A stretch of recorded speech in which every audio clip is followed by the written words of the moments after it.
Bonjour à tous, j'espère que vous allez bien. Pour mon oral, j'avais comme sujet policier en pandémie. J'ai donc eu la chance de passer en entrevue téléphonique mon ami qui est policier à Montréal depuis maintenant 2 ans. Pour la bien de sa vie privée, aucun renseignement sur lui ne seront dévoilés et son nom ne sera pas prononcé non plus. Je ferai référence à lui seulement en tant que le policier. Les sujets de la pandémie de COVID-19, des drames du Black Lives Matter et des dangers et risques du métier de patrouilleur seront abordés. Malgré que l'entrevue a été longue et remplie, il a fallu faire quelques coupures pour rentrer dans les temps demandés de l'exposé oral. Donc, bonne écoute à tous. Dans le fond, la première question, ça va être avec la pandémie et tous les problèmes qui lui sont rattachés, est-ce que tu remarques un changement majeur dans la société? La réponse du policier en tant que tel, ça a été les nouveaux règlements ont été lourds à appliquer au niveau du port du masque, des rassemblements interdits puis les gens qui refusent de suivre les règles. En général, les gens apprécient les policiers, mais les gens qui n'aiment pas les policiers le font savoir. Puis la pandémie, ça leur a ajouté beaucoup de friction à ce niveau. Dans le sens que les gens qui aiment les policiers, ils vont juste pas leur faire sentir. Puis les gens qui les aiment pas, ben, ils vont leur dire. Donc, ça fait juste ressortir le négatif. Question, fais-moi le savoir, c'est bien correct. Troisième question, est-ce que tu as peur dans ton métier? Puis si ça arrive dans des situations dangereuses, comment tu fais pour surmonter tes peurs? Est-ce que tu te parles? As-tu des stratégies? J'ai pas vraiment peur. Je veux dire, quand il y a une situation plus à risque, je vais ressentir un genre d'adrénaline, un petit stress, mais pas nécessairement une peur.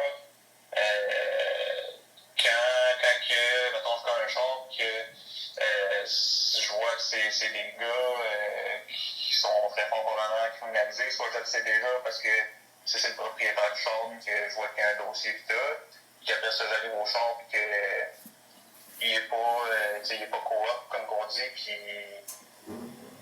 il est désagréable, puis il refuse de s'identifier, il m'envoie promener, avec son 5 dans le char, on a plein d'enseignements, de principes tactiques dans des situations de même, on va rapprocher, on va dire ses zones, on va demander à un autre char de s'approcher, je suis pas sûr, pour qu'on soit au moins autant de police que de gars.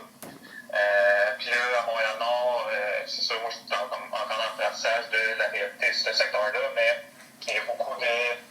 C'est pas rare qu'on va, quand il y a une intervention de même, le monde va sortir sur le balcon, le monde sort pour venir nous filmer, puis comme s'ajouter à la situation. Puis, je veux dire, non, j'ai pas, comme je ressens pas de peur, j'ai pas peur pour ma vie, c'est juste, faut toujours garder ça en tête. T'as pas peur, mais t'es conscient dans le fond du danger. C'est ça. Okay. Dans le fond, pour poursuivre, la troisième question, c'est est-ce que les drames du Black Lives Matter ont affecté ton quotidien ou est-ce qu'ils l'affectent encore? Et comment?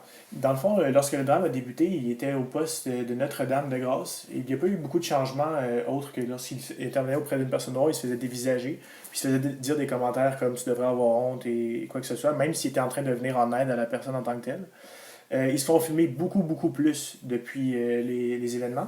Mais la vague de caméras pixelaires ont déjà commencé en 2011-2012. Puis déjà, à l'école de police, lorsque lui était en train d'apprendre à être policier, il apprenait déjà comment intervenir, comment réagir à certaines situations quand on se fait filmer, etc.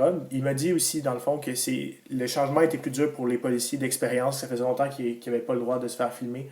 Puis que maintenant, pas le droit. Ils ont commencé à se faire filmer, dans le fond, là, avec la vague. T'es déjà arrivé de sortir ton arme de service? Puis si oui, est-ce que ça t'arrive souvent? Puis est-ce que tu l'as déjà utilisé? Je ne l'ai jamais utilisé. La majorité des policiers dans leur carrière n'auront pas à l'utiliser. Moi, je l'ai déjà sorti, je l'ai déjà pointé une fois. Là, ça fait 2 ans que je suis au service. Puis c'est arrivé quand même au début, là, ça faisait peut-être 3-4 mois que j'étais sur la route. Puis j'ai eu une intervention où j'avais l'information comme quoi le gars, il avait un couteau, puis il s'enfuyait je sais pas trop ce qui venait d'arriver, là. C'était comme arrivé sur le fly, puis il y a quelqu'un qui nous pointait, c'est lui, puis il y a un couteau, puis tout. Fait que là, considérant qu'il y a un couteau, là, je pouvais pas l'arrêter. Dans le fond, c'est comme une coche avant qu'on appelle la détention pour fin d'enquête. Puis pour le détenir pour fin d'enquête, ben c'est un peu la même chose qu'une arrestation. C'est juste que je sais pas encore c'est quoi le crime pour lequel je l'arrête. Ouais. Mais c'est la même affaire. Je peux le menotter, puis je peux le fouiller un peu moins, là, mais je peux le fouiller. Fait que, vu que j'avais l'info qu'il y avait un couteau, ben j'ai sorti mon arme, je l'ai pointé, puis là, je le verbalisais.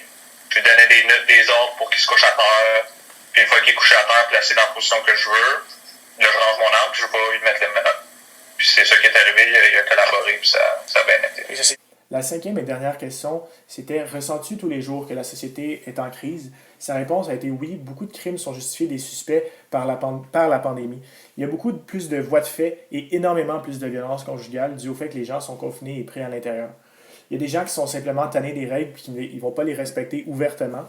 Bien qu'ils remarquent que les citoyens en général sont tannés du confinement et de la pandémie, à part l'augmentation des appels de violence conjugale et les frustrations des gens, ça n'affecte pas vraiment les policiers directement.